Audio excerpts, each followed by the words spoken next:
Imagine a time when Google didn't dominate the internet. A time when searching for information didn't mean Googling it, but AltaVista-ing it. Back in the mid-1990s, AltaVista wasn't just another search engine. It was the internet's front door. It indexed more pages, delivered faster results, and felt like magic. People thought it would be the future. But today, it's a punchline, a footnote in tech history. So how did one of the most promising internet pioneers lose everything?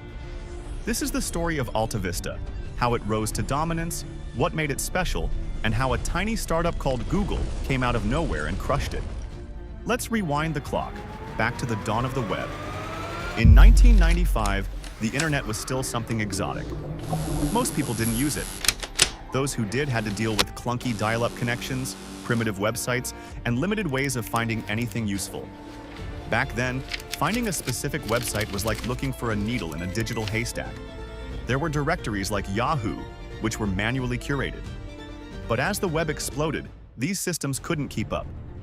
Enter AltaVista, a groundbreaking search engine created by engineers at Digital Equipment Corporation, DEC. Within days of launch, it became a phenomenon. AltaVista could crawl and index the web faster than anything before it. It was the first to offer natural language search. Its results were lightning fast. Its front page was clean and minimal. Sound familiar? Before we dive in, make sure to hit subscribe to Veritas Diary and turn on notifications if you want more deep dives into the future of money, tech, and the digital world. And if you're a creator, or want to be, this channel is your blueprint. By the end of the 90s, it was a household name among internet users.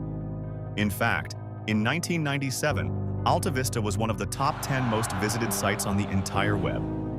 But in a few short years, it all unraveled. The tech was great. The engineers were brilliant. The brand was strong. So what happened? To understand how AltaVista lost the search engine war, we have to look at the choices it made and the choices it didn't. Because sometimes, it's not just about building a better product, it's about focus, timing, vision, and knowing when to not follow the crowd.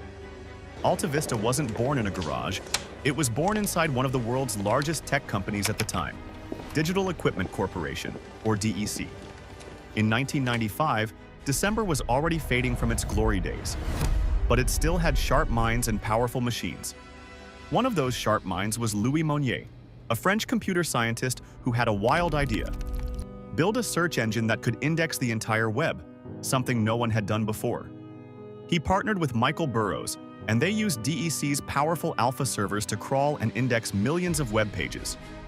The project was mostly internal, until someone said, "Hey, why not put this online?"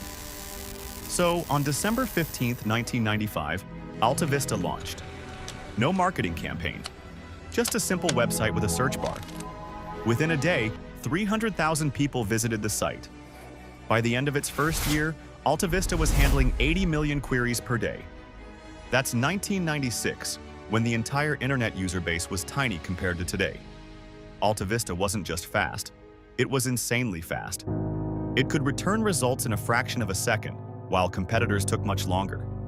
It could index full pages, not just titles or keywords. But Dick saw the rising portal trend and got nervous. Search didn't make money, portals did. So in 1998, Dick was bought by Compaq, and Compaq had a very different vision. They turned AltaVista into, you guessed it, a portal. Suddenly, the clean homepage became cluttered. The focus shifted from delivering great search to pushing news articles, shopping links, banner ads, and email services. The engineers hated it. Many left. A former AltaVista engineer later said, "We went from being a great search engine to being just another homepage. That was the beginning of the end." What made AltaVista great, its focus, its clarity, was being buried under layers of corporate strategy. Larry Page and Sergey Brin launched a new search engine out of a garage. They called it Google. At first, it looked similar to early AltaVista, fast, clean, and simple. But Google had something AltaVista never perfected: PageRank, an algorithm that ranked results not just by keyword matches, but by how many other websites linked to a page. The idea was that links were like votes of trust. So instead of spammy, keyword-stuffed results, Google returned what people actually wanted: The difference was massive. AltaVista had fallen behind in innovation. It was now focused on banner ads and traffic metrics. Google, meanwhile, had laser focus on one thing: delivering the best search results. People noticed.